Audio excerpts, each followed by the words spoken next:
Bom, estamos aqui então perante uma das obras mais conhecidas, talvez, do repertório, que se popularizou e seu nome também se popularizou, embora o nome Sonata ao Luar não foi Beethoven que deu, foi um crítico alemão, um passeio perto do Lago de Lucerna, e aquela sensação de estar vendo aquele lago com uma lua maravilhosa fez ele relacionar a contemplação que ele também sentia com esse primeiro movimento da sonata.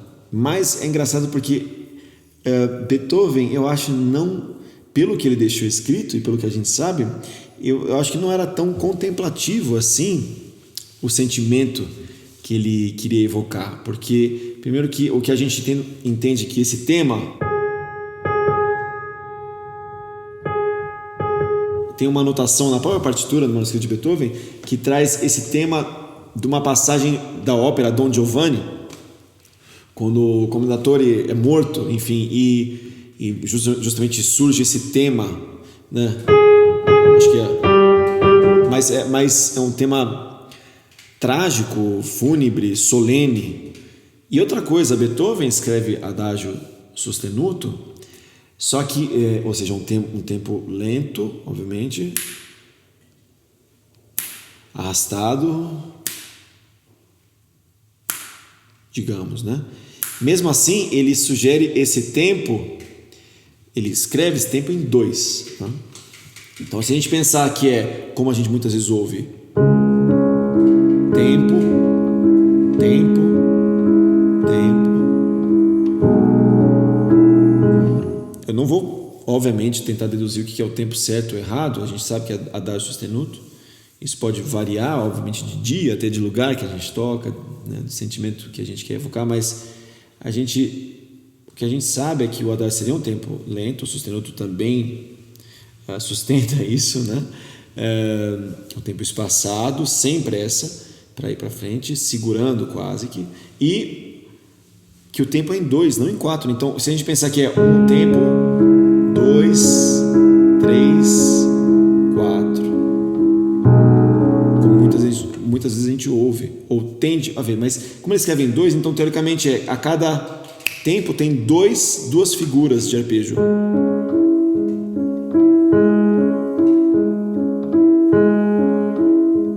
Se fosse esse o pulso, digamos que a gente quer um pulso mais lento.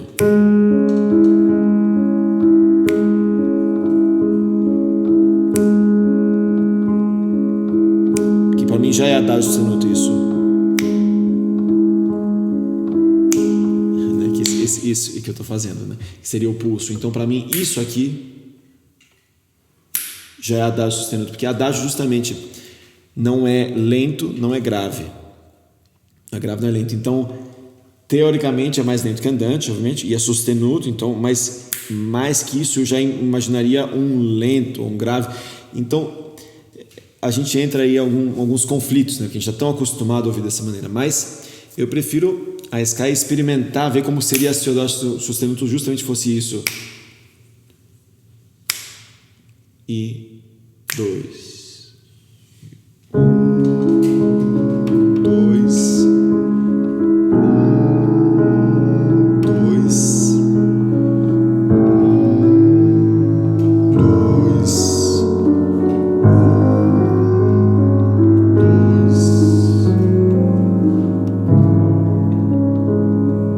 2.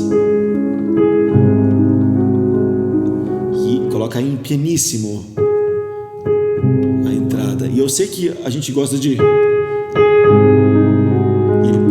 E eu entendo, porque ele tem um caráter solene, né?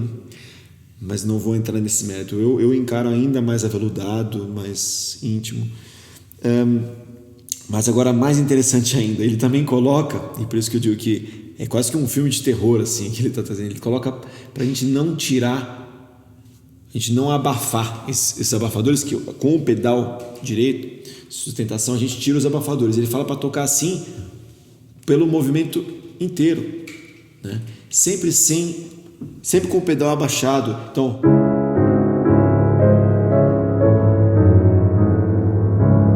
seria essa sensação. Então a sensação de tocar isso, obviamente no piano moderno a gente não tem tanta reverberação e tanta sustentação. Então eu diria um meio pedal, mas é interessante a gente experimentar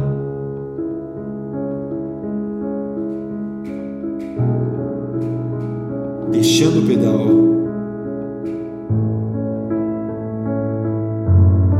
e bem pianíssimo.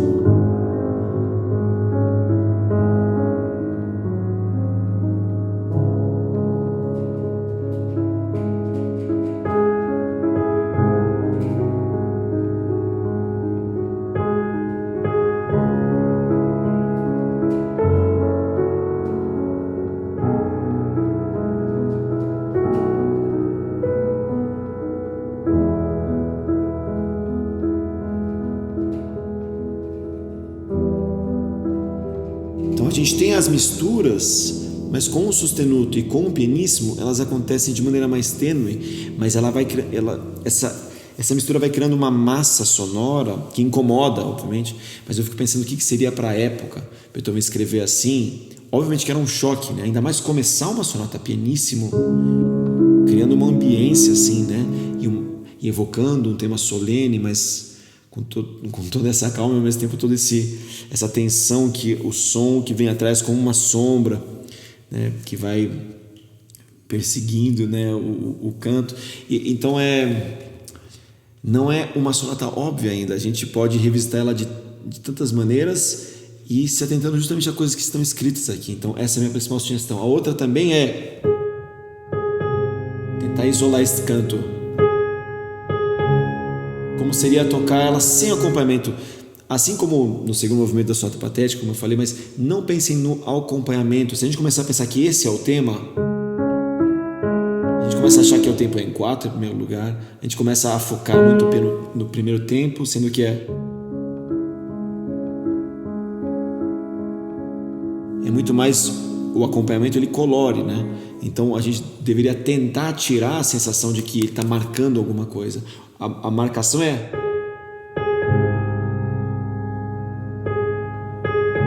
em 4, não em 3 como acompanhamento.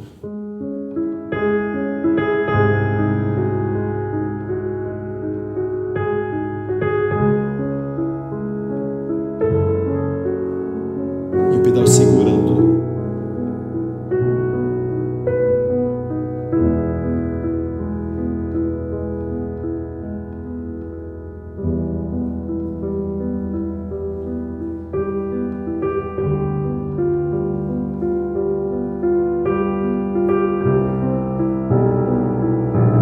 Ligada da de baixo.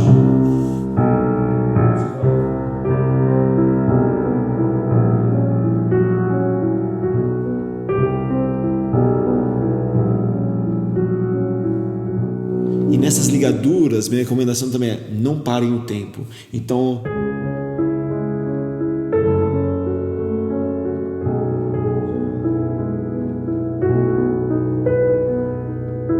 porque onde tem ligadura, o tempo é numa inspirada e numa expirada a gente faz o tempo. Então cuidado para não sempre inspirar a cada tempo. Isso é um perigo que a gente tem, né? E o piano mais perigoso ainda porque o som sempre vai morrendo, ainda mais dos tempos lentos, né? E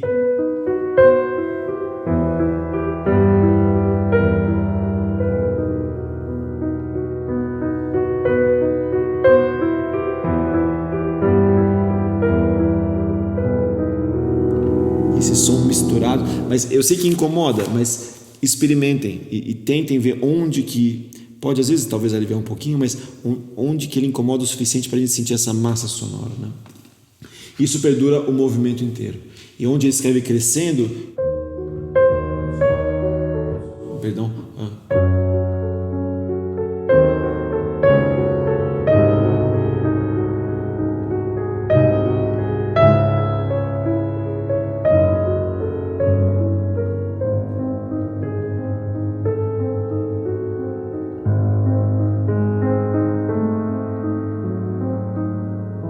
mas eu acho muito interessante porque cria muito mais sombra também na música isso, né? E onde ele escreve justamente crescendo, se permitia crescer, mas nunca chegando em algum lugar muito tangível, sempre fazendo isso com maleabilidade e com espaço, né? Para poder ir mais, voltar e mais, voltar, né? bem importante, né? Isso perdura o movimento todo, né? E esses crescendos que ele coloca no final, com piano súbito.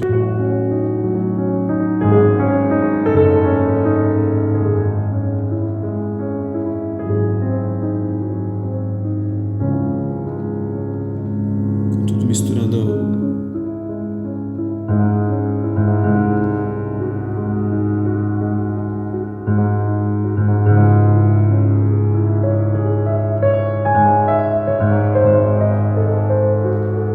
E a voz do contralto não perder. E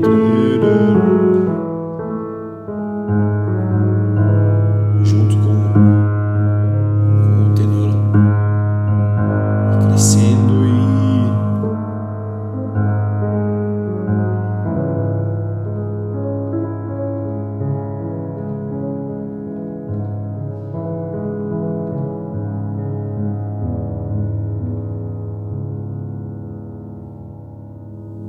e esse som no ambiente.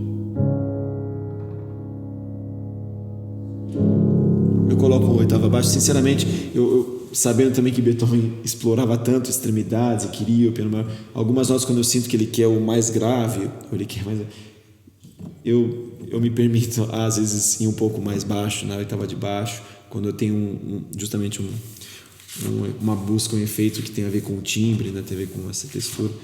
Eu permito isso, ainda mais sabendo que Beethoven tentava chegar nesses limites, né?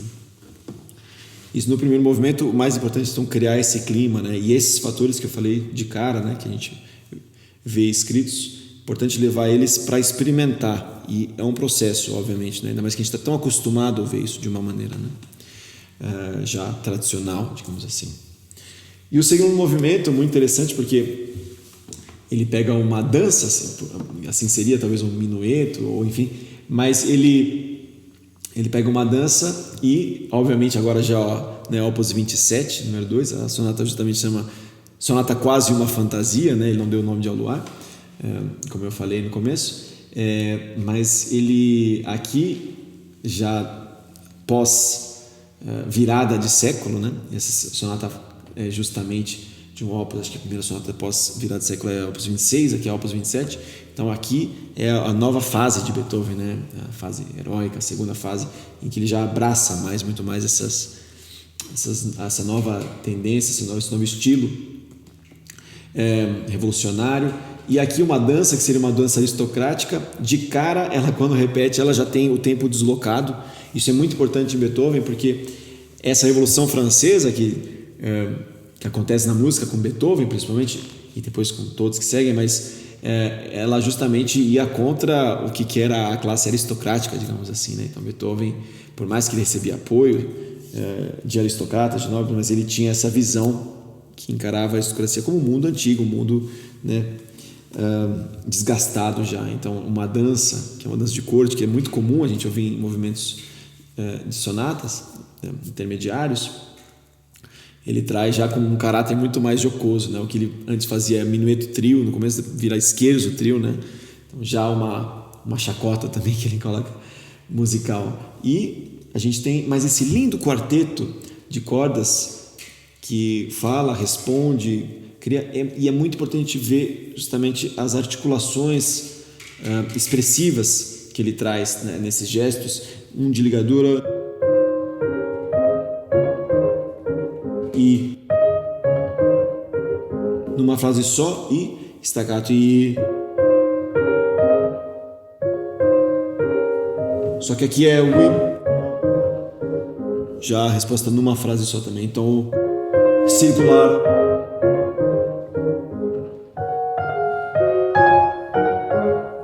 e aqui começa, em vez de ser 3 1 3 1 3 2 3 1, ele resolve no 2, não mais no 1.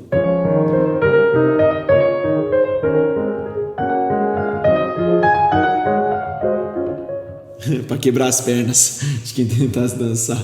Mas justamente essa brincadeira musical que ele faz, que é muito importante, e obviamente aquilo era um distúrbio para quem ouvia, né, dessa maneira, né? Podia parecer que Beethoven era doido. E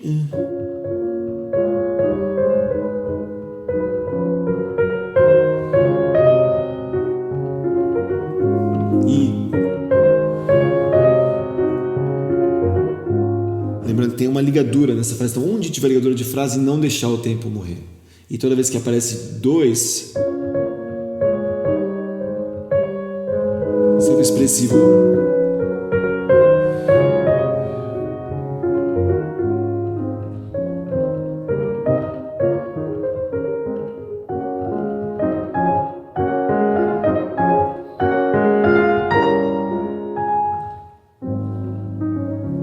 Muito interessante, né? E com muita graça, mas trazendo esses pequenas apimentadinhas que Beethoven dá, né?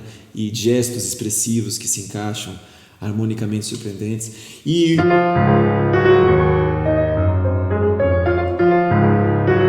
muito mais ligado à terra e um sentimento mais visceral também, né? Na dança.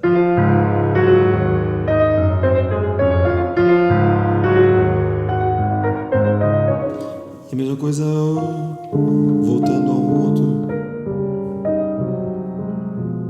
Com essa sensação dos trítonos descendentes.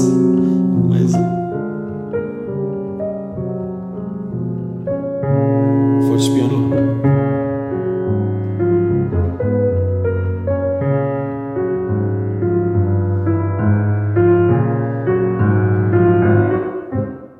Piano súbito. Então, com muita graça, né, fazer essas coisas justamente depois de um movimento tão denso, né, que ele pede justamente para direto cair numa dança. E quando você acha que tudo aliviou, ele retoma o tema, termina muito bem.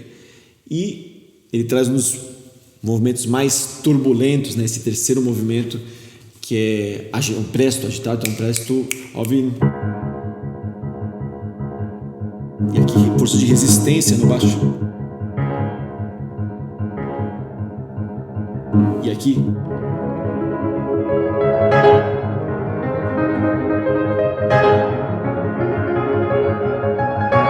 crescendo a partir daqui.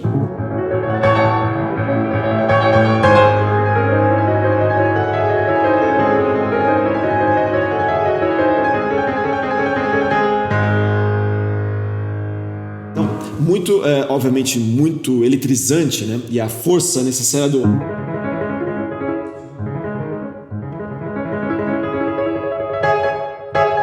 que é staccato e é só esforçado no primeiro acorde. Muitas vezes a gente ouve isso. Só que no fundo seria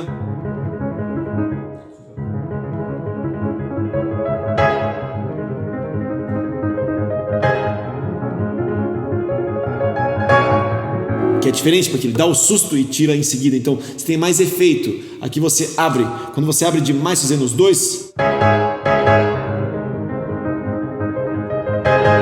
não sei, perde um pouquinho dessa curva que ele cria, né? Então, muitas vezes essas inflexões, né, esses acentos, quando você tem mais nuances envolvendo o gesto, você estimula mais a escuta e você, enfim, cria mais dimensões, assim, digamos assim, sonoras, né? Então,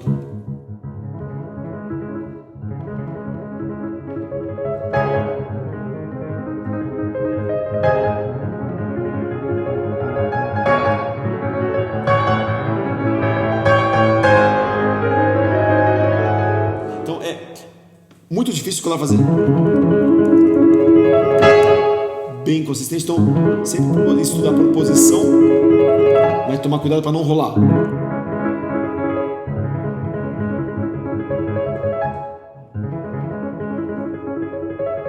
Nota a nota, né? Mas sem crescer também.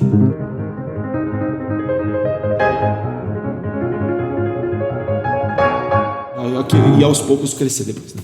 E aqui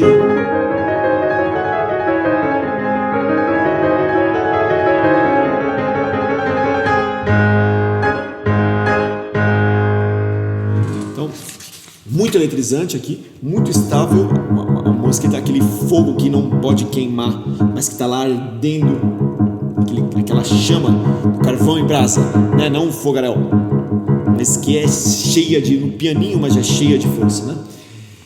Porque daí quando ele estoura, ele vem com tudo, né? E depois...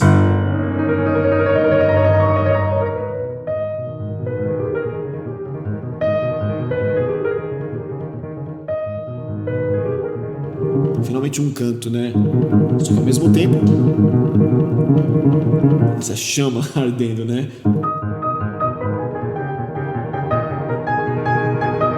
E, em geral, nesse movimento inteiro, eu, obviamente, né, como se fosse chapa quente no piano, mas sempre há muito ágil o dedo, mas não se pode também tocar.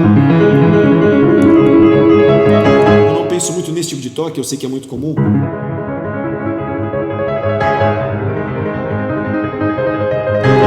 Eu não sou muito afeito a isso.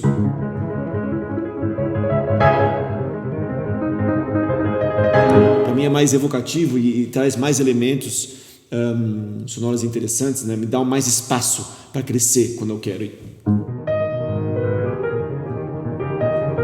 Mas com muita acusticidade.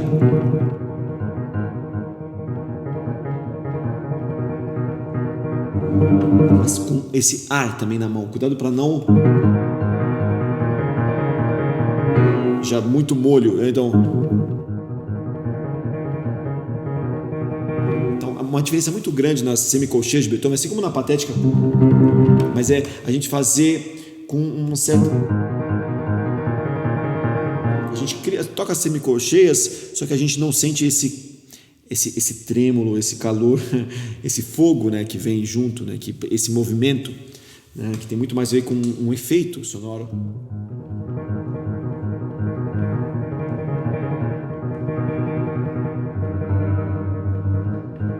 E eu acho isso muito interessante a gente evocar, porque Beethoven justamente buscava sons que não estavam no instrumento, né, não eram óbvios, eram muito mais ideais.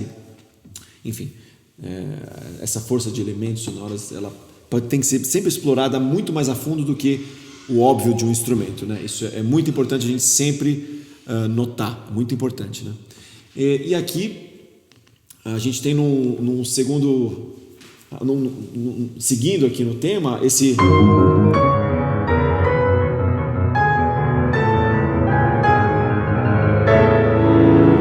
possivelmente sem parar.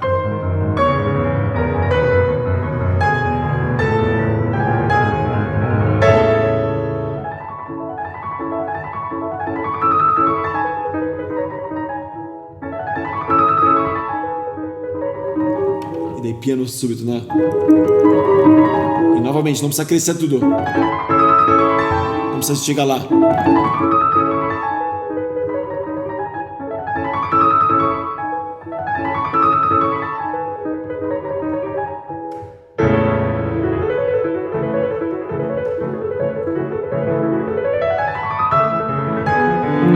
Aqui, o dedo, eu iria até o dedo 5 aqui, porque pelo dedilhado convencional de escala,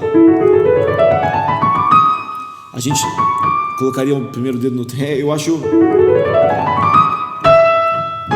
importante, normalmente colocam essa sugestão, mas é muito troca de dedo. Dá tempo de fazer até o 5 e trocar para a oitava.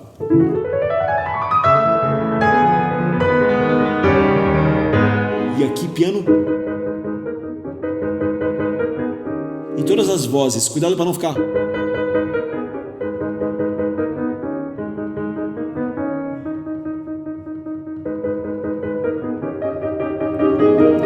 Porque ele tem essa...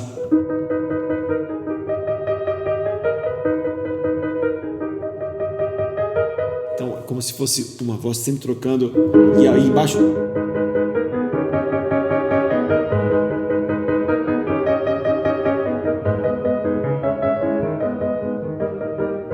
essa força rítmica de Beethoven, muito importante, né? Então, por mais que a gente queira fazer frase longa,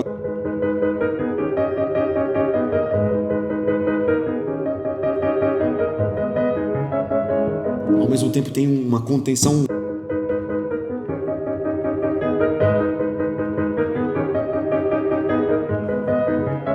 Ao meu ver, né? Que eu acho que é importante para dar caráter.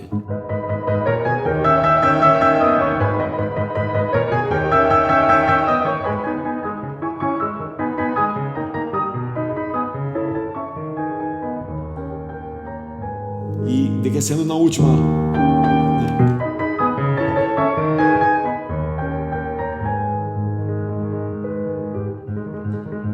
E eu não encaro tão restrito isso. Já.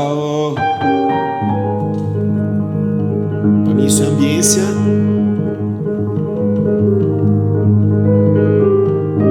E aqui.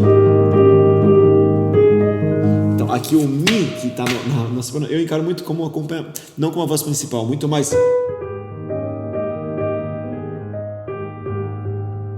E não.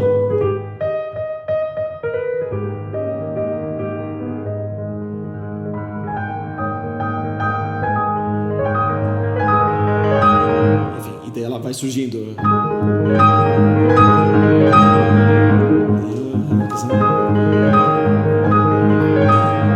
crescendo. No segundo eu seguir. É a mesma coisa do princípio, com esforçando ali. Obviamente, muitas opções que a gente pode ver na construção de frase. E aqui, quando ele chega a...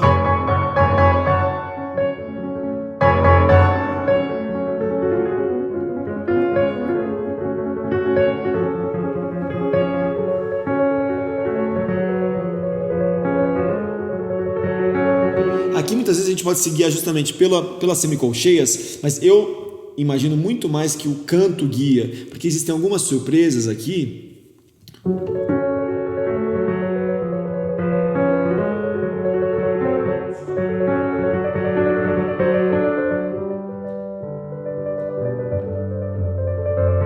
E esses tempos que às vezes precisa para, ao meu ver, para o som poder transformar,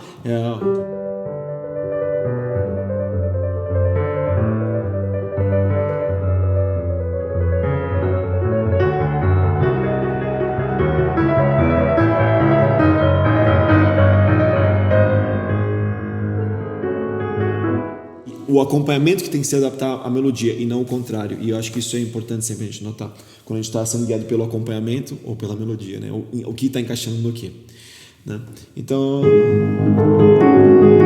uma coisa aqui de efeito.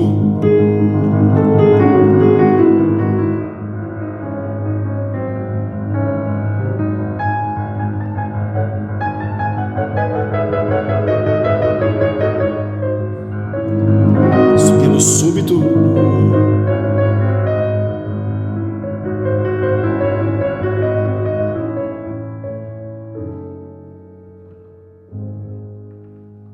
E aqui um forte piano.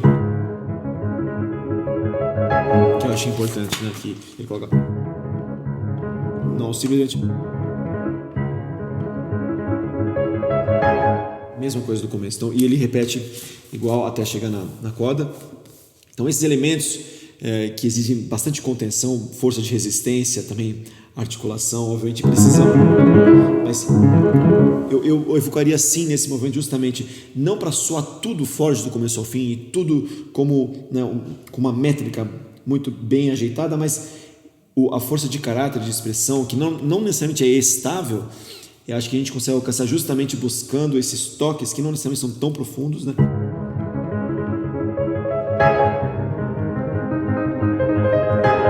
E menos a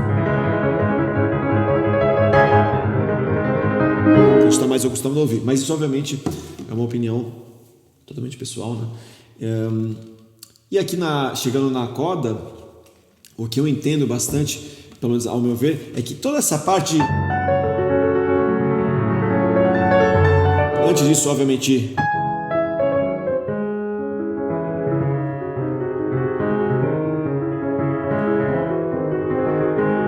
novamente, o canto que guia e não o acompanhamento. E aqui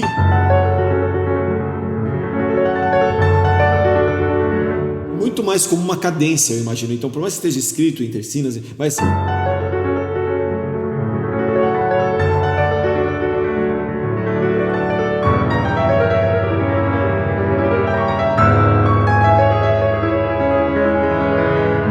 E um crescendo natural.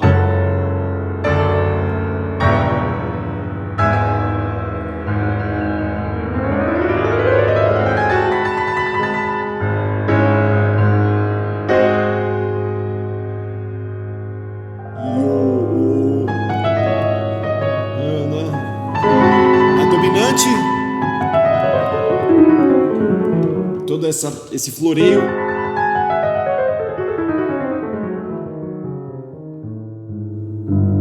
Então,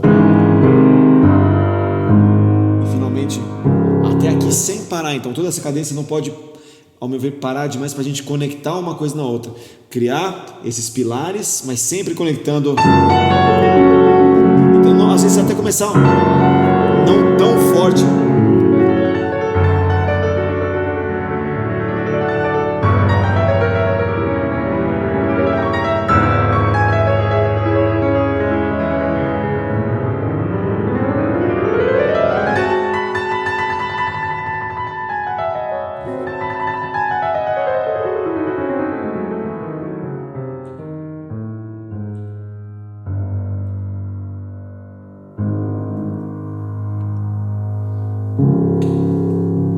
E assim é chegar no tempo que eu até decidi não fazer tão já no tempo, porque depois dessa chegada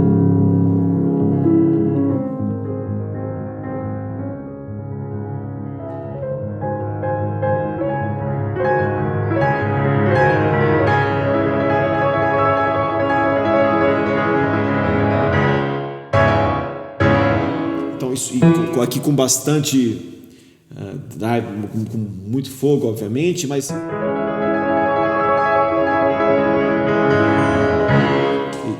e para estudar sempre por posição e tentando não mexer o menos a mão possível, só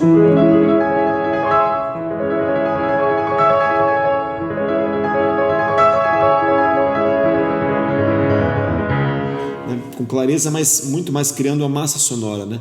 Que é mais importante, que provavelmente nota por nota. Então, é uma mistura dessas coisas, que tem que tocar todas as notas e ao mesmo tempo, se a gente pensar nas notas, é que nem falar as palavras pensando sílaba por sílaba, né? A gente começa até a perder a ideia do que a gente está falando, né? Saber os pontos principais de chegada, né? Onde existem os apoios, né? Onde existem as consequências, onde o tempo flui, e as relações harmônicas, né? Que nem na própria essa cadência escrita que ele coloca, é muito mais importante para que fique inteligível, né, o texto. Mas essas seriam considerações que eu faria sobre esse movimento. E espero que tenham gostado, que possam ter algum proveito com essas considerações. E agradecer novamente pelo incentivo, que com a Lei Aldir Blanc do Estado de Minas Gerais o projeto foi possível de ser gravado. Não esqueça de ver no link o álbum gravado nas mídias e espero que gostem. Até uma próxima.